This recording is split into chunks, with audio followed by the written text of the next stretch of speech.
Welcome to The Explainer. You know, we all have to make big decisions without knowing all the facts. It's just life. So, how do we get better at it? Well, today, we're diving into some game changing ideas from former poker pro Annie Duke's book, Thinking in Bets. It's all about a huge mental shift that can help us make smarter calls when things are uncertain. All right, to really get this, we're going to start with one of the most infamous moments in sports history. Seriously, it's the perfect way to see a massive mental trap that pretty much all of us fall into when we're judging how good a decision was. Picture this, it's Super Bowl XLIV. The Seattle Seahawks are on the 1-yard line. Seconds left on the clock, victory is right there. And everyone, I mean literally everyone in the world, expects them to just hand the ball to their beast of a running back, Marshawn Lynch. But they don't. The coach, Pete Carroll, calls a pass play. And it's intercepted. The Patriots win. The Seahawks lose. The media just goes nuts, right? They call it the worst play call in the history of football. I mean, the result was an absolute disaster. But here's the question we need to ask, and it's the whole point of this explainer. Does a bad outcome automatically mean it was a bad decision? Okay, so let's actually look at the facts from that season, not just the emotions. Out of 66 times a team threw a pass from the 1-yard line, you know how many were intercepted? 0. None. The chance of that interception happening was, statistically, crazy low, something like 2%. So you see, Carroll wasn't just throwing a Hail Mary, he was playing the odds. What happened to Pete Carroll is a classic example of a mental trap that professional poker players have a name for. They call it resulting, and it's something we all do.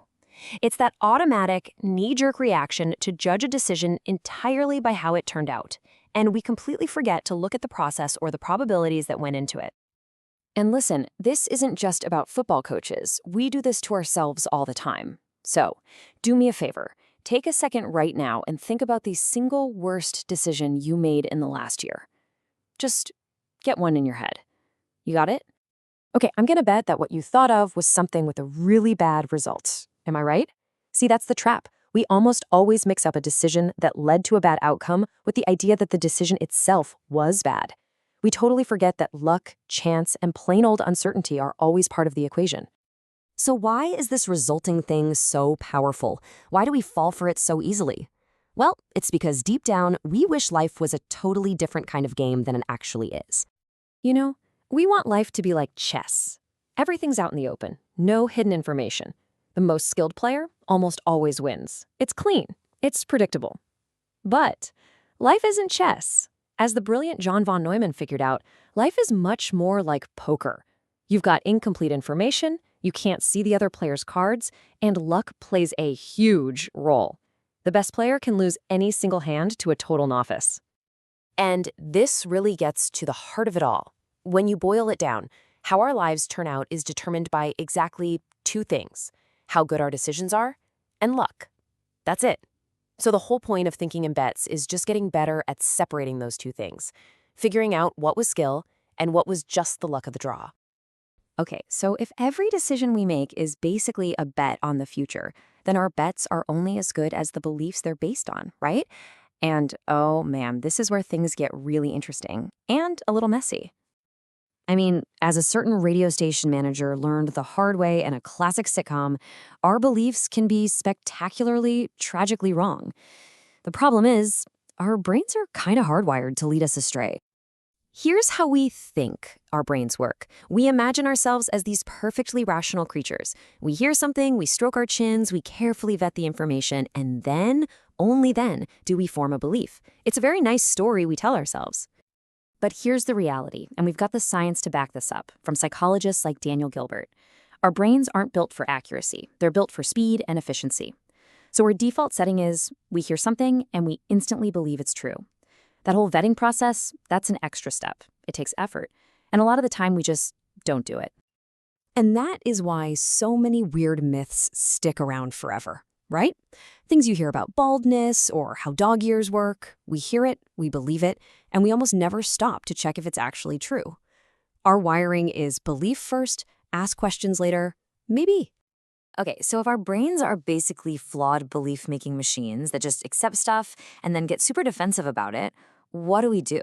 How do we fight our own wiring to build a better, more accurate picture of the world? Well, the answer is surprisingly simple. It's a little two-word question that acts like a clutch for our brains, shifting us out of that automatic believe mode and into think mode. And that question is, wanna bet? Just the act of asking, wanna bet, forces us to pause. It makes us imagine what it would be like to have something at stake, to have some skin in the game. And all of a sudden, that lazy, efficient part of our brain snaps to attention and starts doing the hard work it normally skips. It forces you to ask, wait a minute, how sure am I really? And this is so important. This simple question changes the entire goal. It stops being about being right and defending your ego. Instead, the goal becomes being accurate. It's about slowly, over time, just becoming a little less wrong. You know, most of the time, we treat certainty like a light switch. It's either on or it's off, 100% or 0. We're either sure or we're not. But thinking in bets asks us to trade that light switch for a dimmer dial. It's not on or off. It's a percentage. You're not just sure, you're 60% confident. And you know what? When you're only 60% sure about something, it's way, way easier to update your belief when new information comes along. And saying, you know, I'm about 60% sure on this isn't a sign of weakness. It's a sign of intellectual honesty. It's being real. And honestly, it makes people trust you more. It invites collaboration instead of conflict because you're signaling that you're open to learning. So let's leave it with this final thought for you to chew on. What is one thing you believe, something you feel really strongly about, that if I asked you to bet your next paycheck on it, you'd hesitate? Just thinking about that question, that's the first step. That's how you start making smarter decisions when you don't have all the facts.